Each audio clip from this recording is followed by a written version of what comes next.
Good morning, কেমন আছো সবাই? আমার আজকের ব্লগে তোমাদের স্বাগত জানাচ্ছি। এখন সকাল ওই 8টার মতো বাজছে, আর আমি চলে এসেছি রান্নাঘরে চা বানাতে। কালকে সন্ধ্যাবেলায় বাজারে গেছিলাম, তো বাজার থেকে পাউরুটি এনেছি, কয়েকটা পিস থেকে গেছে, ভাবলাম চা দিয়েই খেয়ে নিই। আর পাউরুটি কিন্তু আমি যতবারই খাই একটু তাওয়াতে গরম করে নিই, তাহলে গ্যাস অম্বলটা আর হয় না। তো সকালবেলা চা রেডি হয়ে গেল, দেখো। এরপর চলে গেছিলাম ছাদে। আর আজকের বাইরের ওয়েদারটা কিন্তু একদমই ভালো না, পুরো আকাশটা না মেঘ করে আছে, মনে হচ্ছে বৃষ্টি হবে। আর মনে হচ্ছে কি, ভোরবেলায় কিন্তু বৃষ্টি হয়েও গেছে, একদমই টিপটাপ বৃষ্টি, হালকা। আর আমি ছাদে এসেছি গাছে জল দিতে। আর দেখতে পেলে মাঠে খেলাও হচ্ছিল। আমি ঘুম থেকে উঠতে না উঠতেই দেখি খেলার শব্দ শুনতে পাচ্ছি, কয়েকদিন থেকেই হচ্ছে, ওই সকাল 6টা সাড়ে 6টা থেকে খেলা শুরু হয়ে যায়। আর যে গাছগুলো দেখাচ্ছি, এই যে দেখতে পাচ্ছ ডালটা কাটা, আসলে এই গাছগুলো যে এতটা বড় হবে আমি ভাবতেই পারিনি। কয়েক মাস আগে যখন গাছগুলো ছোট ছিল, আমি বাড়ি গেছিলাম, জল দেওয়া হয়নি আর রোদও ছিল সেরকম, যেই কারণে এসে দেখছি সব গাছগুলোই শুকিয়ে গেছে। তো আমি তো ভেবেছিলাম আর বাঁচবেই না, তাও আমি প্রত্যেক দিন জল দিতাম, আশায় ছিলাম যদি গাছগুলো বেঁচে যায়। তো আস্তে আস্তে জল দিতে দিতে দেখছি গোড়ার শেকড়ের দিকটা একটু একটু করে সবুজ হচ্ছে। তাহলে এতে করে কি মনের আশাটাও বেড়ে গেছিলো যে না হয়তো বাঁচবে। তো এরকম জল দিতে দিতে দেখছি একদম কচি কচি পাতা ছাড়ছে। তো উপরে যেই ডালগুলো শুকিয়ে গেছিলো সেগুলো আমি কেটে বাদ দিয়ে দিয়েছিলাম। অনেকটা বড়ই গাছ হয়েছিল, কিন্তু তাও সব বাদ দিয়ে দিতে হয়েছে। তারপর আস্তে আস্তে নতুন পাতা বেরিয়ে এই যে তোমাদের সামনে দেখতেই পাচ্ছ কত ফুল হয়েছে। বেগুন গাছেও ফুল এসছে, সামনে আশা করছি বেগুন হবে, লঙ্কা হবে, দেখেই না ভালো লাগছে। আসলে কোনো কিছুই না শেষ পর্যন্ত দেখতে হয়, আশা ছেড়ে দিতে নেই। শেষ পর্যন্ত চেষ্টা করলে কিন্তু সফল হওয়াই যায়।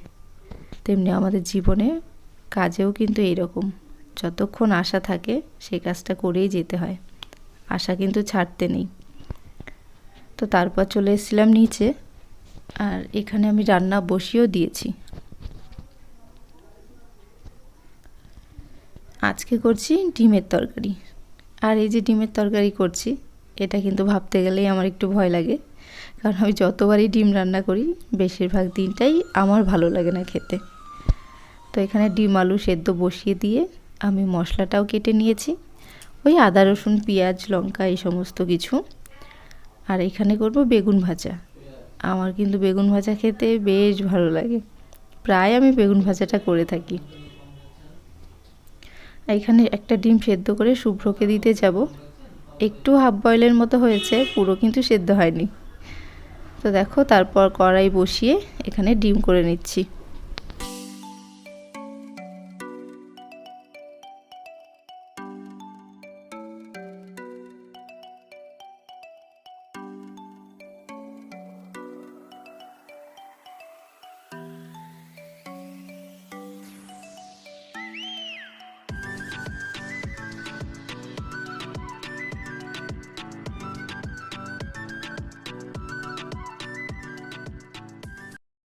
তো আমার ডিমের ঝোল একেবারে রেডি হয়ে গেছে, আর খেতে ভালোই হয়েছিল, কিন্তু আমার খুব একটা ভালো লাগেনি, এটাই হয়ে থাকে।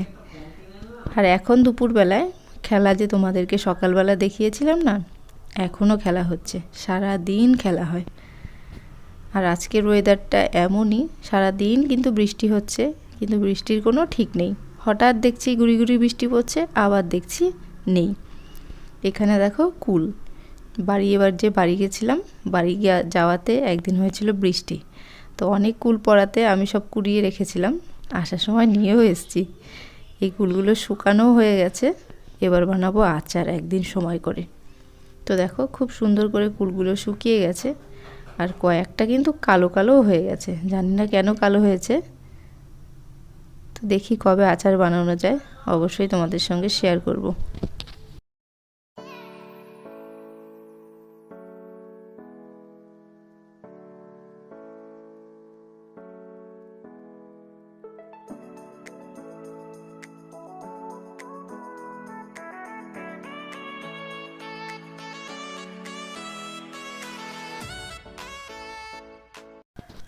এখন সন্ধে 7টা, আবার চলে এসেছি রান্নাঘরে। সারাদিন এই করেই দিনটা যায়, রান্না করা, খাওয়া, ঘর গুছানো আর কি। তো এখন বানাবো চা। সন্ধেবেলা যেহেতু চা খাওয়ার অভ্যেস আছে সকাল সন্ধে, আর শুভ্র বাড়িতে আছে, তো সন্ধে হতে না হতেই বলছে যে চা করো। তো আমিও চলে এসেছি। দুপুরবেলা রান্নাবান্না সেরে গ্যাস, রান্নাঘর খুব ভালোভাবে মুছে রেখে দিয়েছিলাম, তো তার জন্য আবার গ্যাসটা ঠিক করে নিলাম। এই রকমই হয়, যতবার রান্নাঘরে আসি ততবার রান্নাঘর অপরিষ্কার হয়, ততবার পরিষ্কার করতে হয়। সারাদিন কিন্তু কাজের কোনো কমতি নেই। তো চলো আজকের ব্লগটা এইটুকুই। ভালো লাগলে লাইক করো আর চ্যানেলটা সাবস্ক্রাইব করো। সবাই ভালো থেকো, সুস্থ থাকো। আজকে